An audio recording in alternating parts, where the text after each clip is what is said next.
The Senate is the upper house of the Polish parliament, the lower house being the Sejm. The history of the Polish Senate is rich in tradition and stretches back over 500 years. It was one of the first constituent bodies of a bicameral parliament in Europe and existed without hiatus until the dismemberment of the Polish state in 1795. After a brief period of existence in the interwar period, the Senate was again abolished by the authorities of the People's Republic of Poland. It was not re-established until the collapse of communism and rebirth of democracy in Poland in 1989. The Senate is based in Warsaw and is located in a building which forms part of the same complex on Wiejska, close to Three Crosses Square and years.It Castle. It consists of 100 senators elected by universal ballot and is headed by the Marshal of the Senate. The incumbent Marshal of the Senate is Senior Marshal Stanislaw Karczewski. Role: in line with Article 10, Paragraph 2, and Article 95 of the Polish Constitution of April 2, 1997. The Senate and the Sejm exercises legislative power. The Senate is composed of 100 senators who are elected for a term of 4 years in general election in a direct vote by secret ballot. Alongside the Sejm, the President of the Polish Republic, the Council of Ministers and all citizens of Poland. The Senate has the right to take legislative initiatives, if it is necessary for the Sejm and Senate to convene jointly as a general session of the National Assembly. This joint session will be chaired by the Marshal of the Sejm or by the Marshal of the Senate. The Senate is allowed 30 days to examine any piece of draft legislation passed by the Sejm, 14 days if a bill is considered to be urgent. Any bill submitted by the Sejm to the Senate may be adopted by the latter without any amendments or amended or rejected. Any resolution of the Senate, as a result of which a bill is repealed or amended, is considered to be passed provided it has not been rejected by the Sejm. However, for the state budget, the Senate has 20 days to examine it. For amending the Constitution, the Senate has 60 days for analysis. If the Constitution is amended, identical wording of the amendment must be approved by both the Sejm and the Senate. The President cannot decide to stage a nationwide referendum on matters of national importance unless he or she has been given explicit permission to do so by the Senate. The Senate is also empowered to examine any reports submitted by the Commissioner for the Protection of Citizens' Rights and the National Broadcasting Council, other than its significant involvement in the legislative process. The Senate is required to grant its consent in the case of appointment or removal of the President of the Supreme Chamber of Control, the President of the Institute of National Remembrance, Commission for the Prosecution of Crimes Against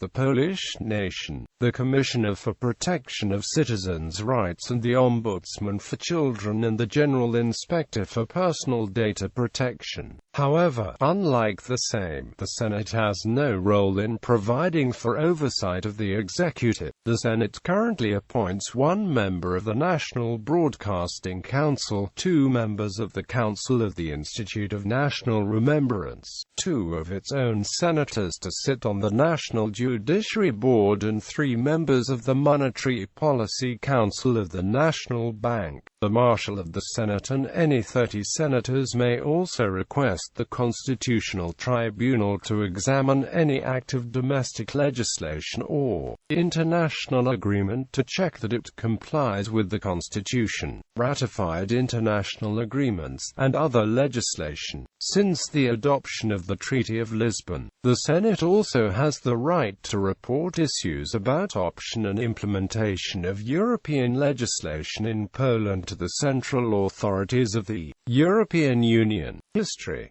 Kingdom and Commonwealth. The Senate can be traced back approximately 500 years to a council of royal advisers. In the nobles' democracy, the Senate was a privy council rather than an upper chamber of the Sejm. and consisted of members of the royal cabinet and the royal court, together with burgraves, voivodes, prefects and castellans, and Catholic bishops. It was not until 1453 that the first mention was made of a two-chamber legislative body in which the lords of the kingdom were represented in a Council of Lords. However, by 1493 the Sejm, made up of the King, Senate and Chamber of Envoys, was finally established as a permanent legislative body for the Polish kingdom. In 1501 at Mielnik, senators attempted to force the soon-to-be-crowned King Alexander I Jagiellon to devolve all royal powers relating to the governing of the state to them. However, whilst Alexander first agreed, after his coronation he refused to affirm this privilege. Later the Nihil Novi Act of 1505 affirmed the right of both the Chamber of Envoys and Senate to propagate common law for the kingdom. In 1529 the Senate finally reached a decision on its own composition, after the accession of Mazovia to the Kingdom of Poland. The Senate became composed of Roman Catholic diocesan bishops, provincial governors, lesser and greater castellans, ministers, all of whom were appointed for life by the king. At this time the competences of the Senate were also laid down as pertaining to participation in legislation, foreign policy and the Sejm court.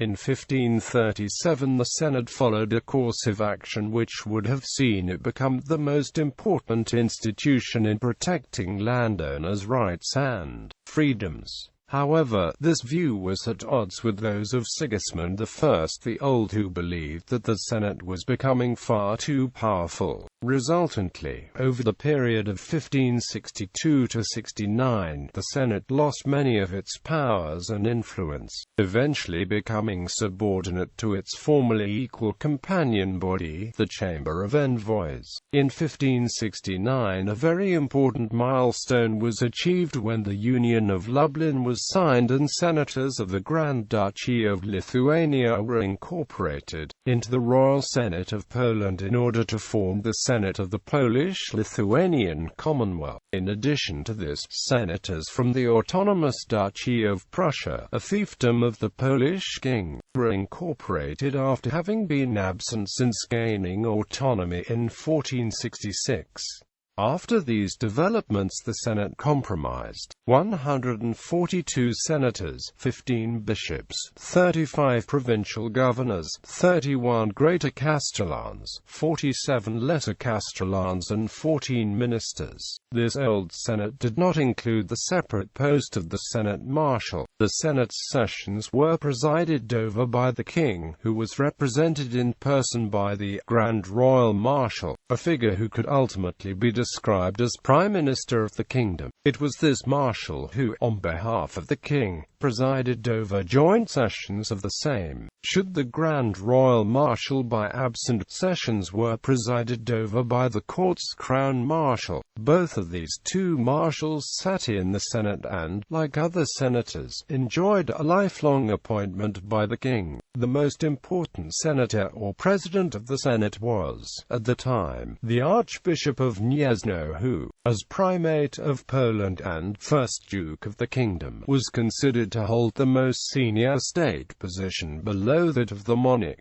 The Archbishop presided over sessions of the Senate during periods of the king's absence. Interestingly, the Primate even had the right to convene secret councils with the Senate without the king's permission and, should the need arise, even against his will. During periods of interregnum the Primate immediately became, by default, the interrex, and thus could convene the Sejm at will. In 1573 the Senate received new rights under the Henrician Articles. These allowed the Senate to reprimand the king and instructed that the monarch must always be accompanied by an advisory body of at least 4 senators. The Senate also ruled that the king must not arbitrarily propagate new laws and that he must first consult with the Senate before entering into marriage or agreeing to interstate alliances. Under King Sigismund III of Poland and later his son, King Vladislav IV,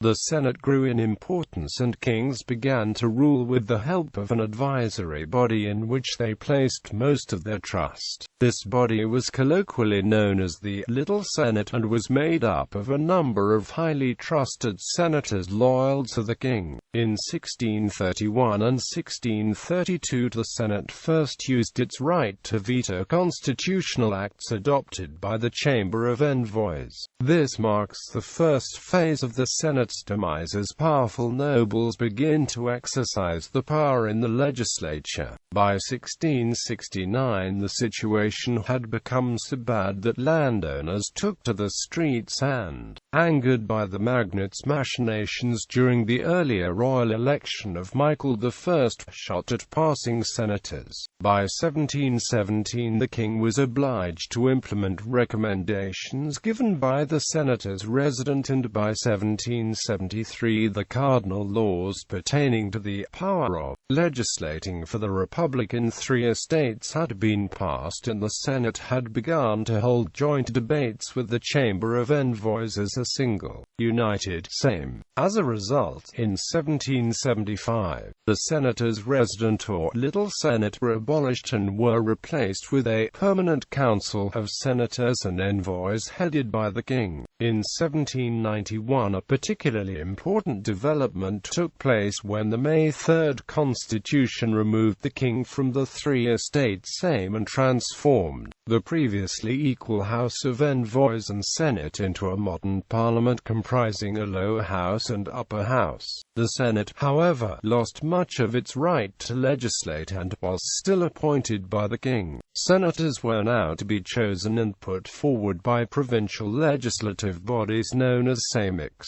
The Senate continued to exist until 1794, right up until the Kosciuszko Uprising. In 1795 the third partition of Poland took place, thus ending the first chapter of the Senate's history. Partitions. During the existence of the Grand Duchy of Warsaw and the Congress Kingdom of Poland, the President of the Senate presided over the Senate. This officer of state was appointed for life by the king, and was chosen from among the ordinary, secular senators. Additionally, in the Congress Kingdom the Senate was on an equal footing with the Chamber of Envoys. It was then composed of bishops, provincial governors, castellans and princes of the imperial blood. Despite this, the Senate of the Congress Kingdom had very little power and was largely a powerless, representative institution. Second, People's and Third Republics in the newly re-established Poland after the First World War. The March Constitution of 1921 set out a system whereby the Senate would be led by its marshal and deputy marshals who were elected via a simple majority system by senators from among their ranks.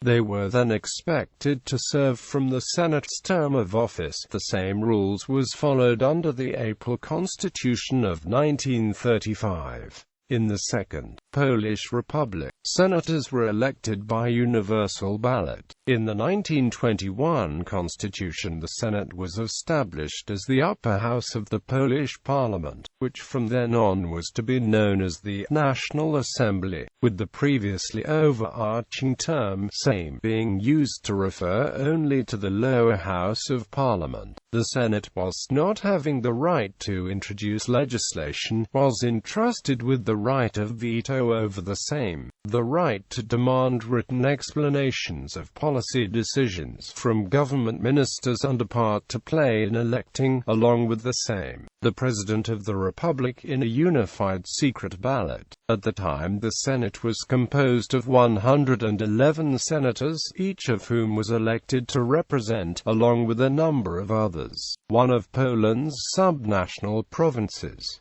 The term of office for senators amounted to 5 years. During the interwar period the Senate met in 5 convocations. After a failure in 1926 to consolidate its powers and receive the right to introduce legislation, the Senate continued to function in its original 1921 role, until the May coup of 1935. after which the Senate became the supreme legislative body of the Republic and increased its power at the expense of that of the Sejm. However, it was still largely subordinate to the president and, until the death of coup instigator Józef Pilsudski, chief of state, after the invasion of Poland by German forces, on the 2nd of November 1939, the President of Poland Ignacy Mościcki ordered that the Senate and Sejm cease to operate and remain in recess until the end of the war, after which elections were ordered to take place within 60 days after the cessation of hostilities. This, however, was never to take place. After a referendum organized in 1946 by the communist regime, the Senate was abolished in the post-Second World War People's Republic of Poland. It is estimated, based on actual results obtained after the fall of communism in 1989, that should the referendum have been fairly organized, the real outcome would have shown that 73% of respondents were in favor of retaining the Senate in the legislative system, and the institution would not have been abolished. Indeed, in Kraków, where the opposition managed to ensure a fair vote, the no result relating to the question as to whether people favored the abolition of the Senate was recorded as being 84%. The Senate was only re-established after the agreement struck between the Communists and Solidarity in 1989.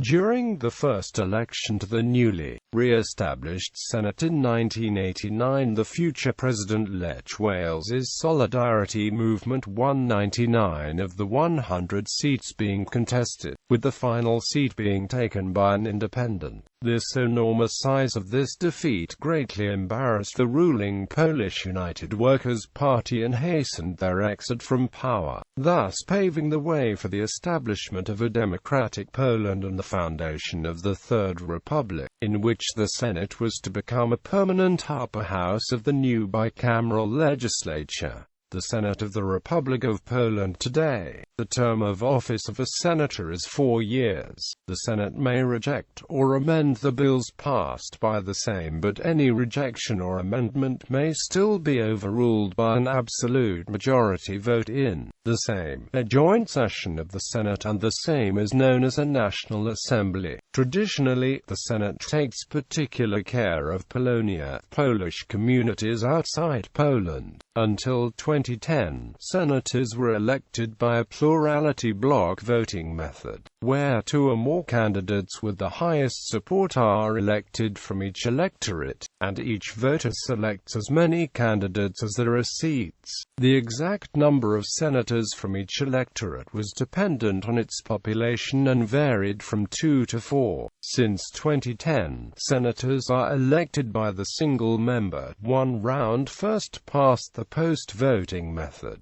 2015 election notes Marshals of the Senate of the Republic of Poland. Building. The Senate building was originally an administrative building of the Polish Sejm, which was built during the early 1950s and eventually became the Sejm Library. However, in 1989, with the re-establishment of the Senate, the need for a permanent workplace for the new institution became obvious. At the time, only the Sejm's chamber was big enough to hold Senate debates, so, as a compromise, the Senate made temporary use of the Sejm chamber whilst plans for a new Senate building were drawn up. In the meantime, the Senate's administrative offices and facilities for senators were moved into Bogdan Niewski's 1950s East Wing of the Sejm complex. It eventually became above that the system of alternating with the Sejm and using the latter's debating chamber was becoming more and more problematic, and so, after another 18 months, during which the Senate made use of the Hall of Columns in the Sejm, work on the new Senate chamber finally began. The project revolved around a plan designed by architects Andrzej and Barbara Kalishevsky and Bogdan Napieralski. which would see 3 conference rooms on the first floor of what is now the Senate building combined to make one usable space, whilst not changing the external elevations of the building or significantly changing its interior style or character. Decorated in a scheme close to that of Nevsky's, which utilizes a great number of soft shades of white and gray, the Senate chamber blends well with the rest of its architectural surroundings. The furniture for the chamber, much of which is upholstered in bluish-gray material, was specially designed for the Senate's use and incorporates many design features